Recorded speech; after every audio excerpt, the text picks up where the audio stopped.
Ya, yang ini ya pergeseran biru, pergeseran merah sudah ya ini ya.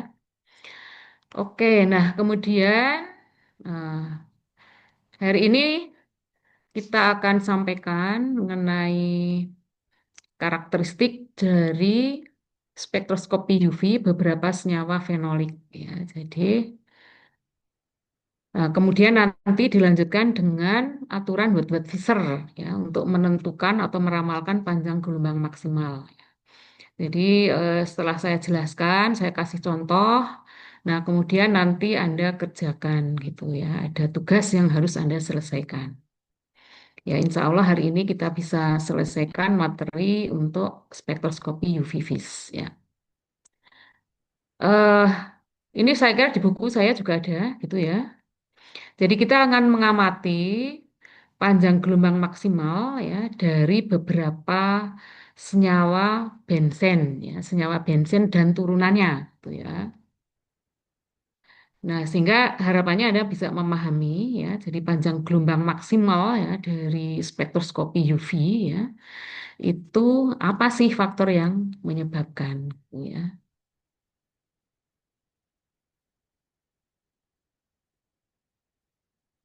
Oke ya, ini contohnya eh misalnya benzen ya. Jadi benzen ini mempunyai panjang gelombang 254 gitu.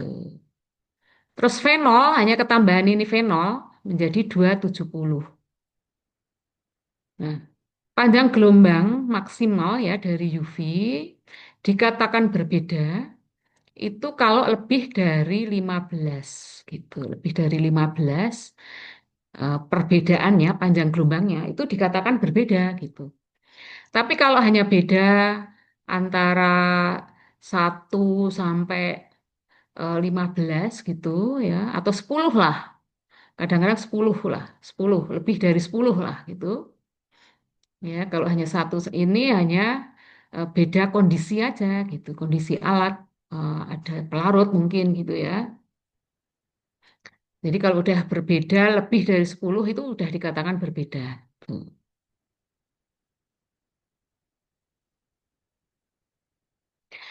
Nah, jadi ya ini bedanya 16 ya, artinya wah ada berbeda gitu. Nah, kemudian kalau ada dua ini ya, dua cincin, dua fenol, dua substituen fenol ya. Nah, ini 275. Kemudian yang posisi meta ini 273. Nah, ini bisa dikatakan ini sama gitu. Ini sama. Padahal udah ketambahan satu OH lagi gitu. Ya. Nah, namun demikian ketika ya enggak ketutupan coba. Oh ini ya. Ketika sisi OH ini pada posisi para gitu ya. Nah, ini pada gelombangnya jadi 295. Nah, ini artinya berbeda dengan yang lainnya.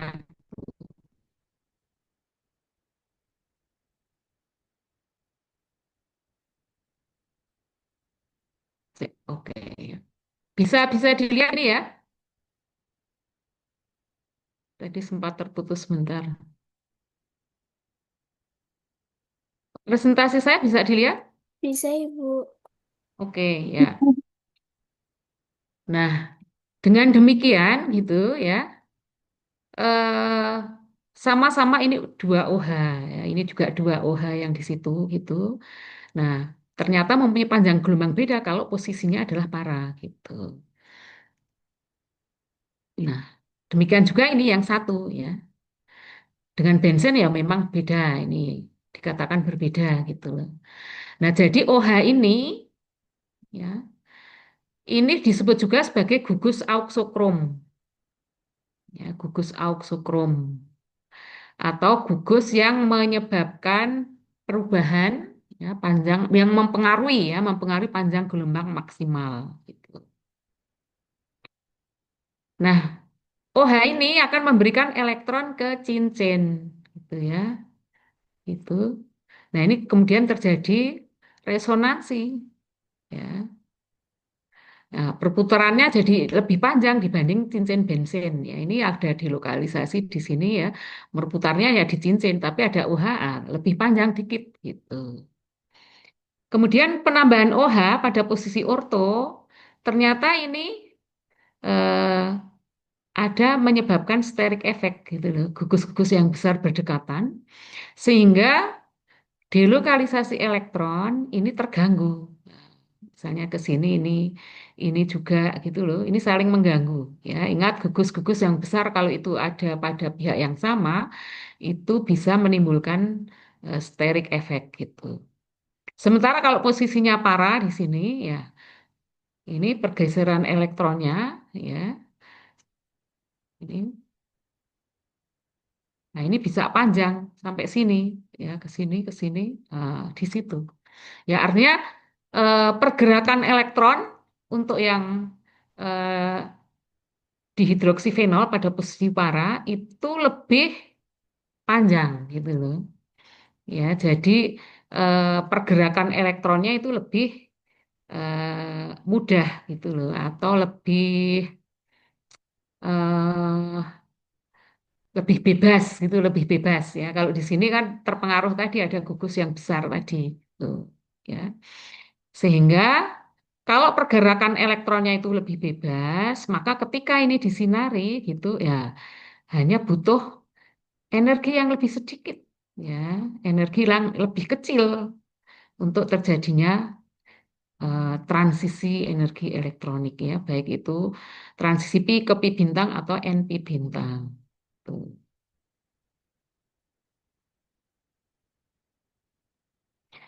Oke, nah sekarang contoh yang lain ya, contoh yang lain.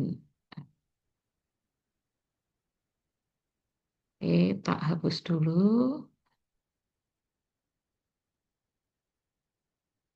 Nah, kalau OH-nya tiga ya, OH fenolnya trihidroksifenol ya, trihidroksifenol.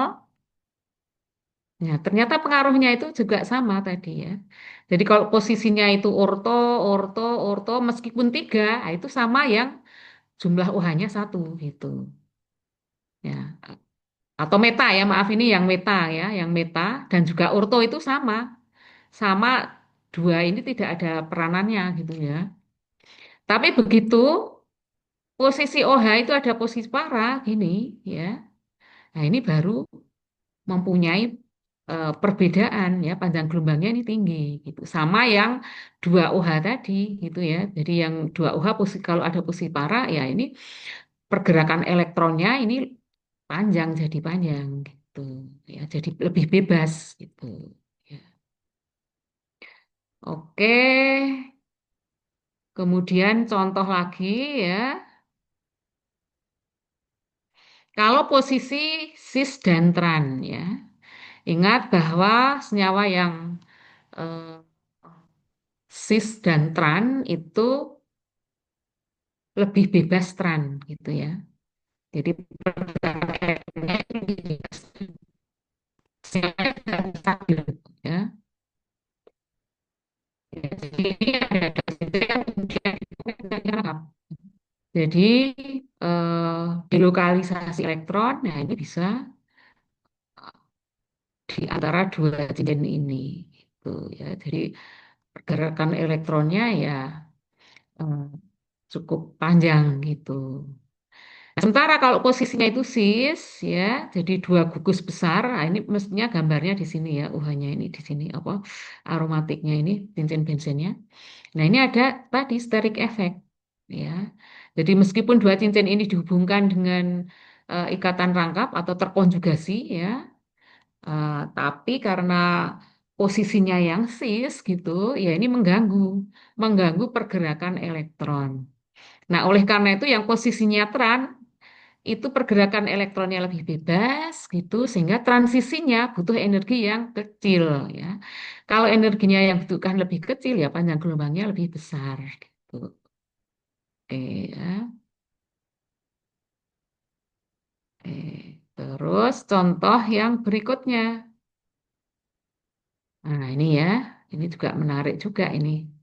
Ya, jadi eh senyawa epsilon viniferin, ya, ini juga punya 4 cincin fenol gitu ya. Tapi di sini ada 2 cincin fenol yang terkonjugasi antara satu dengan yang lain, ya. Sehingga pergerakan elektronnya kalau ada yang terkonjugasi gini, ya cukup luas gitu. Sementara yang nomor 9, nah pergerakan elektronnya hanya sampai di sini, ya, di masing-masing cincin fenol ini gitu. Nah, oleh karena itu, yang epsilon viniferin itu pergerakan elektronnya itu lebih bebas gitu ya, sehingga panjang gelombangnya jauh lebih tinggi dibanding yang tidak terjadi konjugasi gitu ya.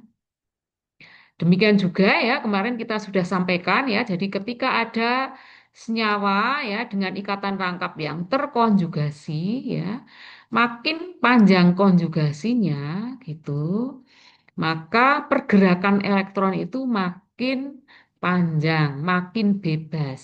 Ya, ketika dia makin bebas, ya energi yang digunakan untuk transisi dari pi ke pi bintang gitu, itu makin kecil ya, energinya itu menjadi makin kecil. Kalau energinya makin kecil, ya panjang gelombangnya makin besar ya. Jadi seperti ya, itu mempunyai panjang maksimal di daerah selatan Pak, ya 500 ya. Oke ya, jadi itu. Nah, kemudian kesimpulannya gitu. Nah ini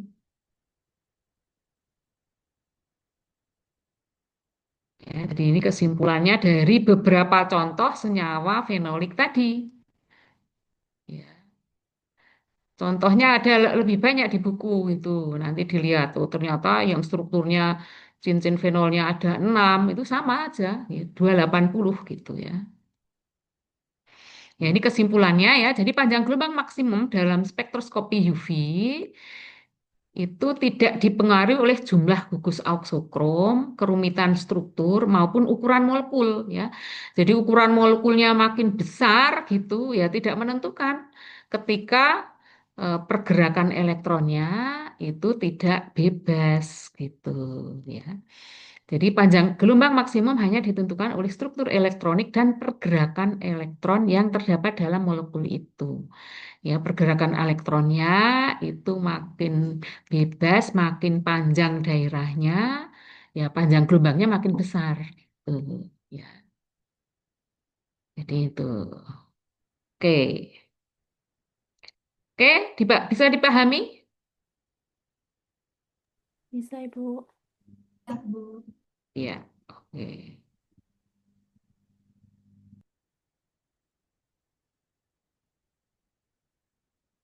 Ya, jadi itu prinsip dari spektroskopi UV vis itu ya.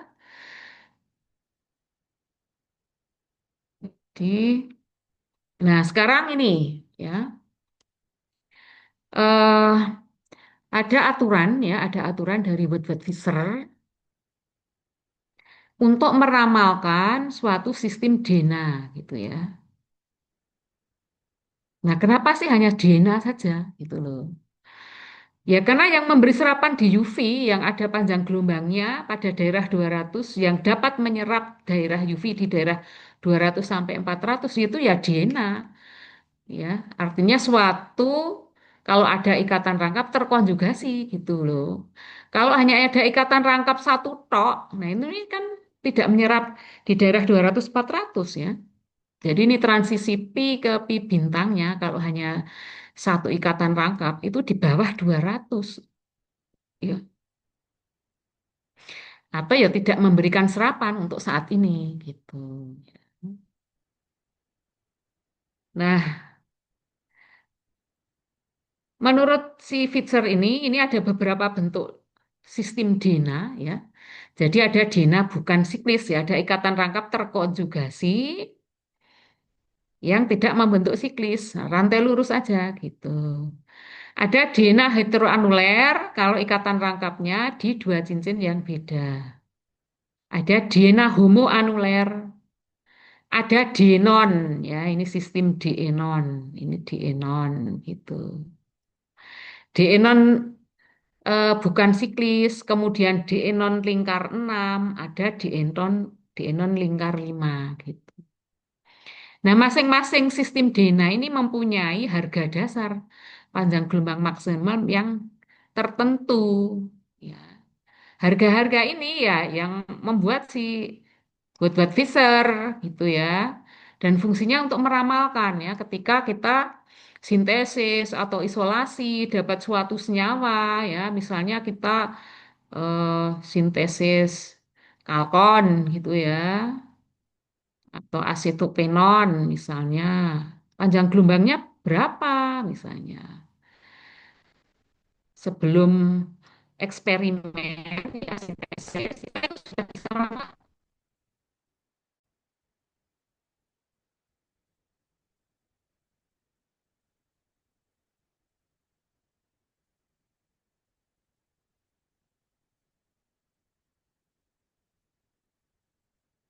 misalnya kita sintesis senyawa ini melalui kondensasi Adol gitu ya. Nah, berapa kira-kira panjang gelombang maksimalnya? Nah, itu bisa dianalisis dengan aturan Woodward-Fisher itu gitu. Nah, ini harga-harga dasarnya ya tadi dari berbagai bentuk DNA tadi gitu. Nah, tentu saja ya Anda harus ini ya yang perlu Anda pahami ya. Kalau tabel-tabelnya itu lihat tabel aja gitu. Atau kalau nanti ujian ya kita kasih tabelnya gitu ya. Tapi yang penting kan Anda bisa membedakan gitu loh. Mana yang DNA bukan siklis, mana heteroanuler ya, mana yang homoanuler. Kemudian ada tambahan substituen alkil di mana eksosiklis ya. Oke ya, eksosiklis itu adalah ikatan rangkap di luar cincin ya. Jadi misalnya ini cincin gitu, kemudian ada ikatan rangkap ya. Ini artinya punya eksosiklis. Atau cincinnya misalnya seperti ini, kemudian di sini ada cincin gitu. Ya ini adalah eksosiklis ke sana gitu. Kalau di sini ada eksosiklisnya enggak? Ya nggak ada gitu loh. Kalau ikatan rangkapnya kayak gini nggak ada. Kecuali di sini ada ikatan apa cincin. Di sini ada cincin. Ya, berarti dia punya dua eksosiklis ke sana sama ini ke sini. Ini mempunyai dua eksosiklis. Itu ada ditambah 5 gitu. Ada perpanjangan rangkap ikatan rangkap terkonjugasi tambah 30 ya. Oke, langsung ke contoh. Hapus dulu. Oke.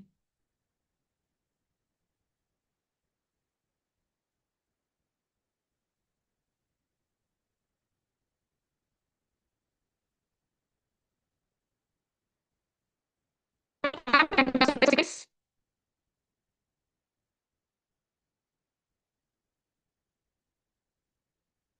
Mbak Ida, apa eksosiklis?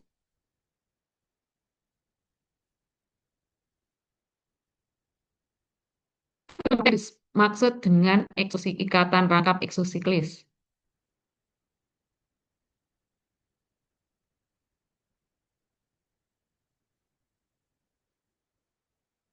Ya, Mbak Desi, Iya, Ibu. apa itu eksosiklis? Hah? Ikatan rangkap di luar cincin. Ya, ya. Jadi itu ya ikatan rangkap di luar cincin. Oke, langsung contoh. Tak kasih 2 contoh. Nah, nanti tinggal kita latihan gitu. Tak pindah dulu. Hmm.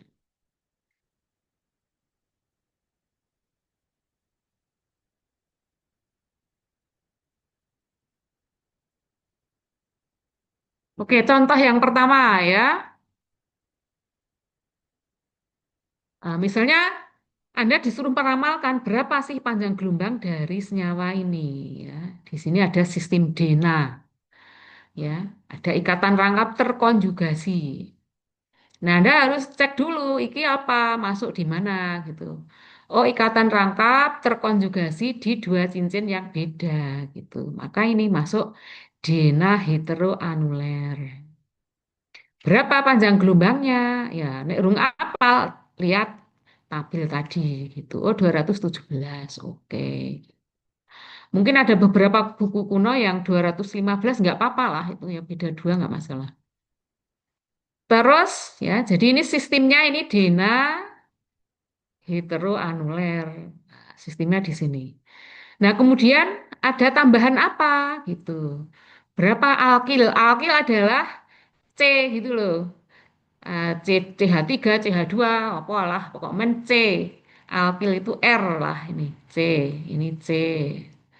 Pertemuan eh, garis, ya itu mesti orang organik harus tahu. Oh, ini ada C-nya gitu. Ya. Nah, berapa gitu loh. Kita hitung satu, dua, tiga, empat. Jadi sistemnya ini mengikat 4C ya. 4 kali 5, 20 nanometer. Eksosiklusnya berapa? Cincin. Ikatan rangkap ada cincin ke sini. Satu eksiklus ini panjang gelombangnya adalah 242 menurut aturan Woodward-Fisher ini. Tuh. Apakah 242 ya di sekitar ini ya bisa 245, 240 gitu. Kurang lebih ya beda 35 itu nggak apa-apa gitu. Oke, itu ya. Paham?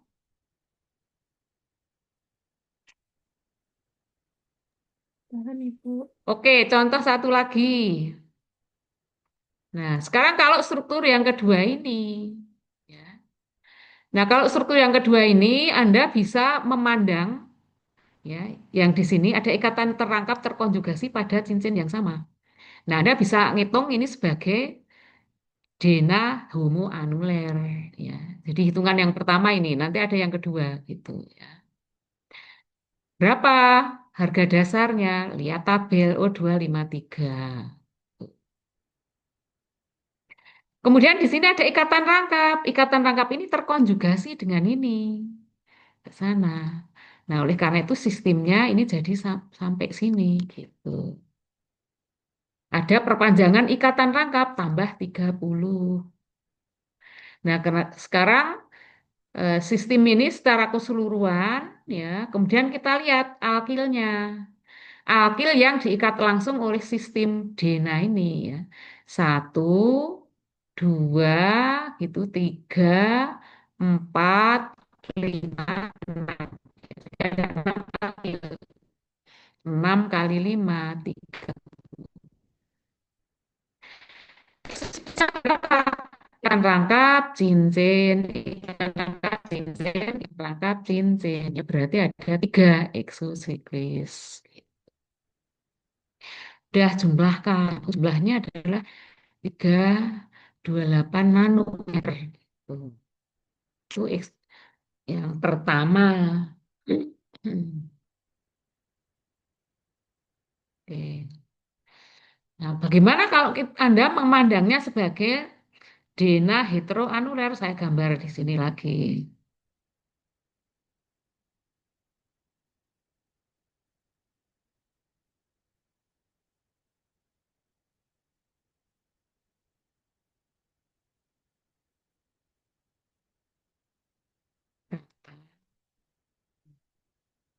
Tuh. Oke. Gambar lagi ya, yang Anda bisa, kalau ada seperti ini, Anda juga bisa nganggap, wah ini kan DNA apa, heteroanuler ya, ada dua ikatan rangkap terkonjugasi di dua cincin yang beda ya. Jadi Anda bisa menganggap bahwa ini sebagai DNA heteroanuler ya. Jadi perhitungan yang kedua itu dianggap sebagai DNA, sistemnya adalah DNA lambda dasar itu loh, lambda dasar sistem dari DNA heteroanuler. Nah, ini harga dasarnya 217 itu. Terus ini ada satu ikatan rangkap terkonjugasi, berarti tambah Jangan sisir.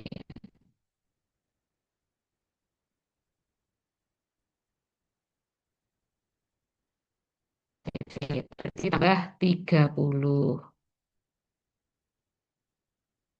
Terus alkilnya berapa ya di sistemnya ini ya? Satu, kayak tadi, dua, tiga, empat, lima, enam. Enam alkil ya.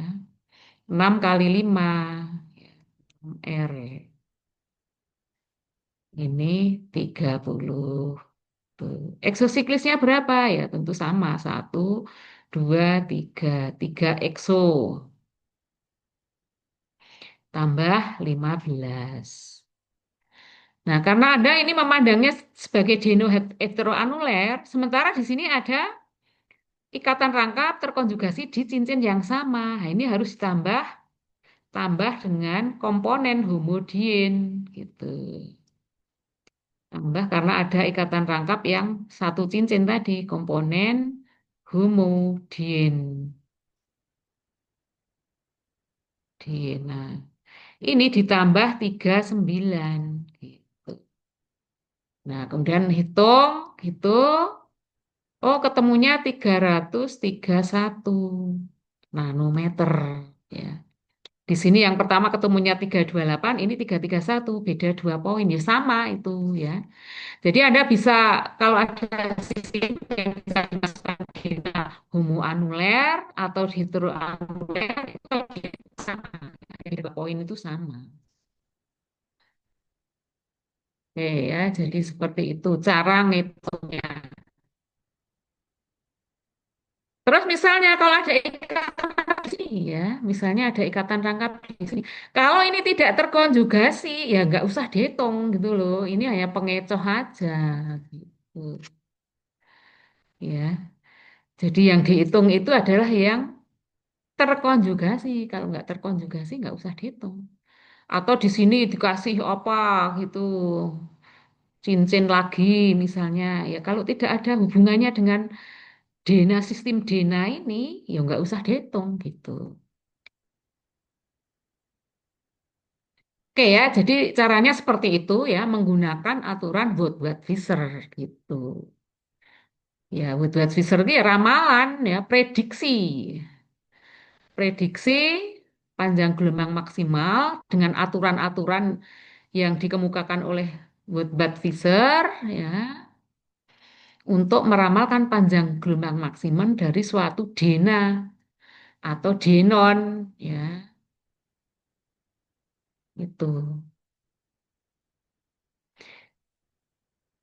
Nah, nanti kalau belum apal ya harus lihat. Yang di yang saya sampaikan ini hanya sebagian ya, lebih lengkap ada di Pavia. Anda buka di situ ada tabel ya, beberapa sistem ada ya, cek aja di situ gitu ya. Jadi ini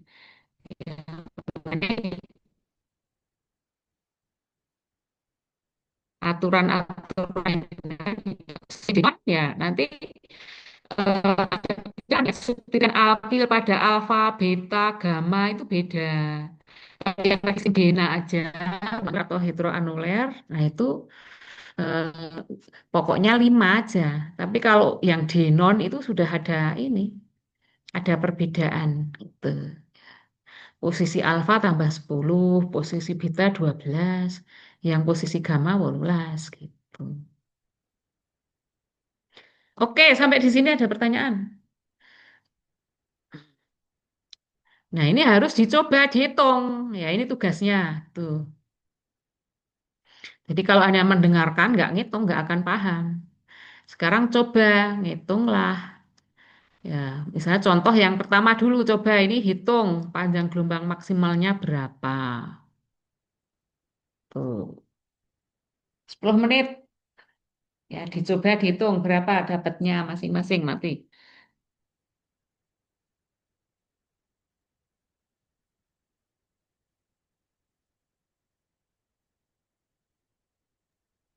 Biar nggak ngantuk gitu loh ya. Jadi biar aja yang demo di luar ini lagi rame-ramenya nggak usah terpengaruh gitu. Ibu, saya izin bertanya. Ya, Untuk silahkan. yang perpanjangan tadi bagaimana nggak Ibu? Ya, perpanjangan itu kalau ikatan rangkapnya, tambahannya itu terkonjugasi gitu loh. Ya, pengertian terkonjugasi tahu toh? Apa? Kamu bisa bedakan nggak yang terkonjugasi kayak apa gitu loh? Apa? Kalau terkonjugasi itu artinya apa? Diselingi apa? Ikatan tunggal. Iki loh, diselingi apa? Nah, satu ikatan tunggal kan gitu toh? Ya. Oke. Ibu, terima kasih Ibu. Ya.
Ada yang udah ngitung ketemu berapa panjang gelombangnya?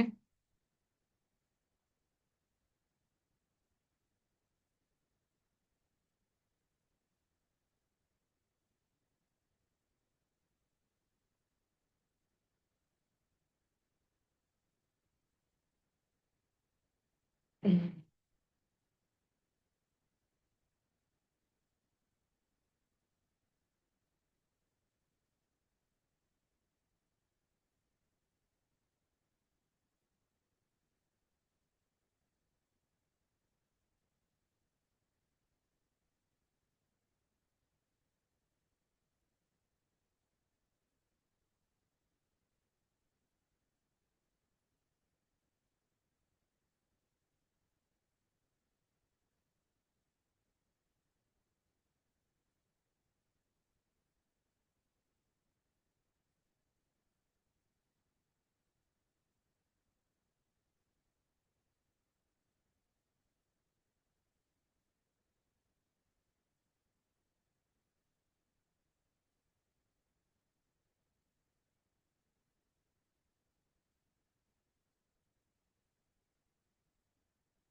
Udah ada yang nemukan berapa panjang gelombang maksimalnya?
Gimana Mbak Desi, piye?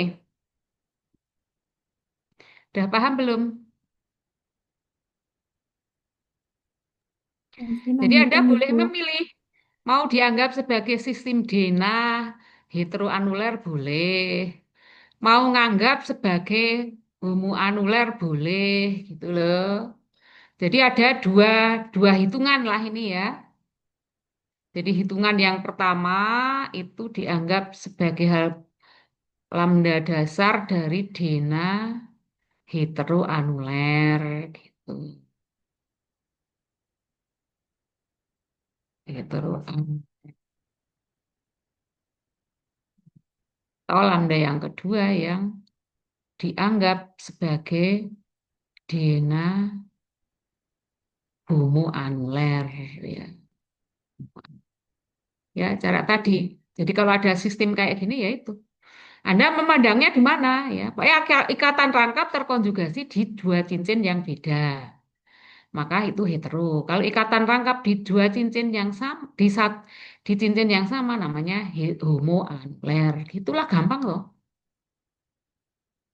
Dah dihitung salah satu. Terserah mau dina heteroanuler apa homoanuler.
Ya.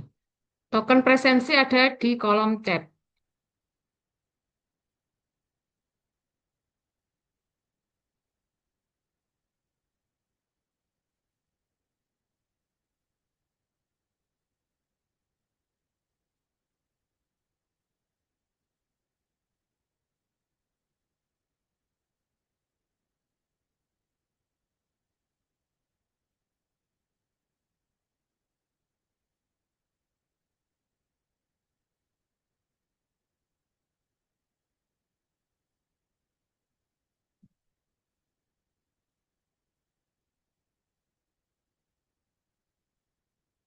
Berapa ketemu berapa? Ya, jadi ini silahkan Anda kerjakan ya tugas untuk spektroskopi Lewis ya minggu depan kita dikumpulkan gitu ya. Individu, tugas individu ini untuk pengerjaannya sih silahkan aja Anda diskusi dengan temannya gitu.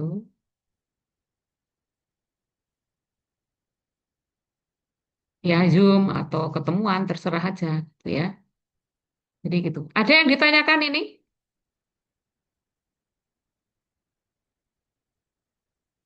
Ada yang mau bertanya?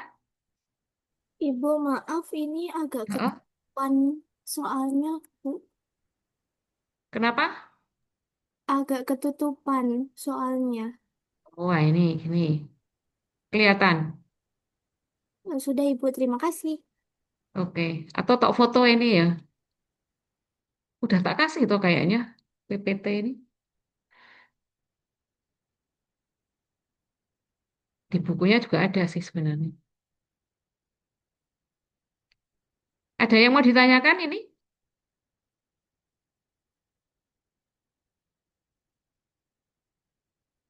Ya udah dicoba dulu ya. Silahkan coba dulu kerjakan gitu. Minggu depan kalau ada yang belum ini nggak ketemu ya kita diskusi gitu aja. Tapi kumpulkannya minggu depan. Nanti kita lihat. Oke, nggak ada yang bertanya?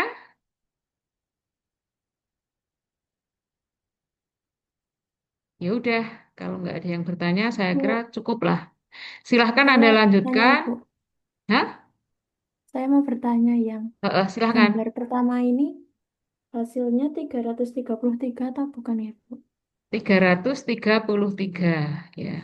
Ya nanti kita hitung. 300 berapa? 3 eh 333 gitu ya. Oh, Iya, tiga tiga iya tiga. tadi kok. Iya, Hmm? Oke. Nah, kita lihat. Kamu memandangnya homo anuler apa hetero anuler? homoanular, Ibu. Oke, homo anuler. Ya, ya, boleh berarti kan ini toh yang dilihat ini toh. Nah, ini sistemnya ya. Jadi harga dasar dari Dena homo anuler. Berarti 253 gitu ya. Kemudian ini ada ikatan rangkap terkonjugasi. Berarti ditambah 30 gitu toh. CC perpanjangan ya. Tambah 30. Ya jadi sistemnya sampai di sini nih gitu. Nah terus apa yang ada R-nya ya. R-nya berapa? Satu, dua, tiga, empat, lima ya berarti 5R. 5R itu 5 kali 5, 25. Eksosiklisnya berapa? Ikatan rangkap cincin ke sana. Ikatan rangkap cincin ke sini ya. Berarti ada 2 ekso. 2 ekso itu 10. Nah, terus jumlahkan berapa itu?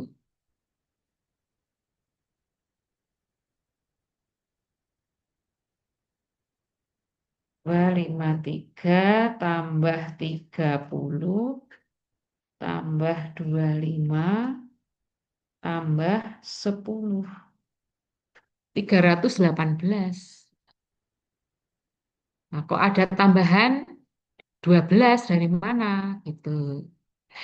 Apa yang beda? Yang alkilnya, Ibu.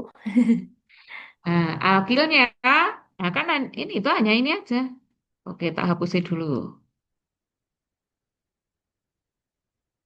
Alkilnya kamu hitung berapa?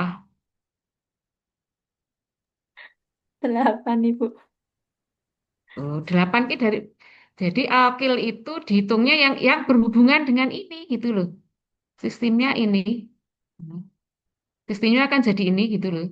Nah, alkilnya adalah satu, dua, tiga gitu ya. Pak yang berhubungan dengan C double bond ini loh. Empat, lima gitu, 5 alkil. Exonya benar. Wah, Betul, Ibu. oke. Ya. Ya, jadi kalau kelebihan itu berarti ada sesuatu kan gitu. Diulang. Oke, ada lagi yang bertanya? Ya, kalau sistem Denon ini ya, sistem ini Anda bisa ngitung ke sini atau bisa ngitung ke sana gitu. Ada dua hitungan ini. Harga-harganya Anda cek di situ. Oh, Denon berapa gitu.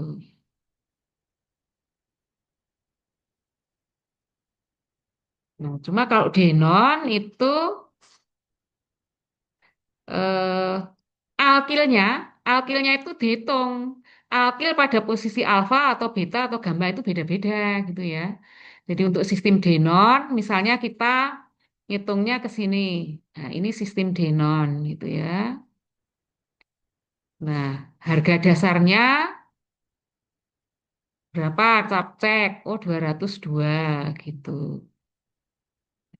Nah, kemudian ada ini ikatan rangkap perpanjangan. Nah, ada CC perpanjangan ke sini tambah 30. Alkilnya berapa?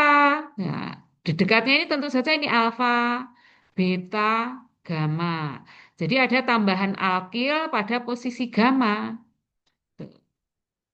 Ya, jadi alkil R pada gamma tambah 18. Itu berapa? Jumlah. Tapi Anda juga bisa ngitung dari sini ke sini ini ya ke arah sana atas gitu loh. Nah, ini bedanya hanya di sini nih. Alkilnya pada posisi beta ya. Ini alfa, beta. Jadi nanti bedanya ya sedikit lah ya. Jadi lambda kedua tadi 202 tambah 30. Nah, pada beta kan cuma 12, ya beda 6 ya itu bisa dianggap sama. Ya, jadi seperti itu caranya. Oke, dicoba dulu ya. Kalau nggak dicoba nggak akan bisa lah. Yang jelas untuk Anda kerjakan dulu gitu ya. Nah, nanti bisa lebih paham. Diskusi dengan temannya ya. Bandingkan ya, temuan temannya berapa, yang kamu berapa, oh kok bisa beda misalnya. Nah, itu bisa saling diskusi. Oke, cukup gitu ya. Kalau nggak ada pertanyaan, saya kira langsung Anda kerjakan gitu ya. Minggu depan dikumpulkan gitu. Baik, saya kira pertemuan hari ini cukup gitu loh. Langsung Anda kerjakan soal ini ya sambil diskusi pakai Zoom sendiri atau bagaimana ya. Dua orang, tiga orang terserah aja gitu. Tapi ya saling saling Anda harus ngerjakan, jangan nurun gitu loh. Nek neng nurun gitu ya sampai kapanmu nggak bisa nanti. Oke. Oke, gitu aja. Ya, jadi spektroskopi UV udah selesai. Ini tugasnya. Terus, bagi tugas pertama, nanti minggu depan ke spektroskopi inframerah. Oke, baik. Saya kira cukup untuk hari ini. Saya akhiri. Assalamualaikum warahmatullahi wabarakatuh. Waalaikumsalam. Waalaikumsalam Ya, Terima kasih, Bu. terima kasih sama-sama.